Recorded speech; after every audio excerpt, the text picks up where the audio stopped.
नमस्कार, आपण पाहत आहात एमके न्यूज नेटवर्क लाईव्ह. आपले हार्दिक स्वागत. असं संजय राऊत यांनी म्हटलंय. महाराष्ट्रातल्या शेतकऱ्यांची शहांना काळजी आहे असं नाही. एकनाथ शिंदेंच्या बोलण्यावर महाराष्ट्रात चालत नाही असंही संजय राऊत यांनी म्हटलंय.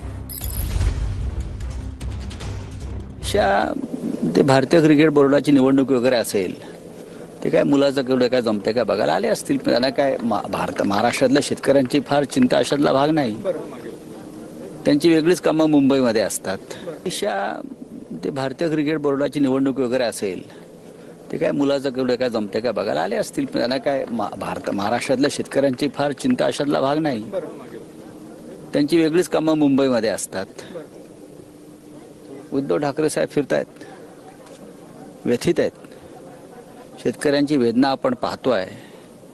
अजूनही शेतकऱ्यांचं एकच हे आहे की तुम्ही जी कर्जमाफी केलीत त्या कर्जमाफीवरती आम्ही आतापर्यंत तग धरला. आता आम्हाला ह्या महापुरानं उद्ध्वस्त केलेलं आहे. आमची कर्जमाफी करा आणि 50,000 रुपये हेक्टरी एकरी त्यांना जे हवं आहे मदत, ती मागणी आम्ही लावून धरू.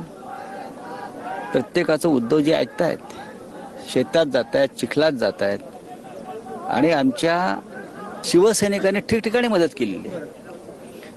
फक्त त्यांनी त्या किटवरती आपले फोटो आणि नावं टाकलेली नाही आहेत. मात्र सरसकट कर्जमाफी झाली नाही तर मग शिवसेनेची भूमिका काय असेल? अजित पवार म्हणतात की लाडक्या बहिणींना 45,000 कोटी देतो. त्या संदर्भात शिवसेना पक्षप्रमुख उद्धव ठाकरे यांनी मगाशी पत्रकार परिषदेमध्ये भूमिका स्पष्ट केलेली आहे ना. तो निर्णय होईल ना काय करायचं ते. हे राज्य शेतकऱ्यांचं आहे, कष्टकऱ्यांचं आहे. एकनाथ शिंदे असं म्हणाले की सगळ्यांनी शिंदेच्या म्हणण्यावर महाराष्ट्र चालत नाही भाऊ, कळलं का? तुम्ही हे डोक्यातून काढा की ते काही बोलल्यामुळे महाराष्ट्रामध्ये काही बदल होतील, परिवर्तन होईल, राज्य चालेल, शेतकऱ्यांना चांगले दिवस येतील. नाही, ते 40-50 आमदारांना आले तेवढेच चांगले दिवस आले आणि त्याच्या मुलाबाळांना आले असतील. आपण पाहतोय की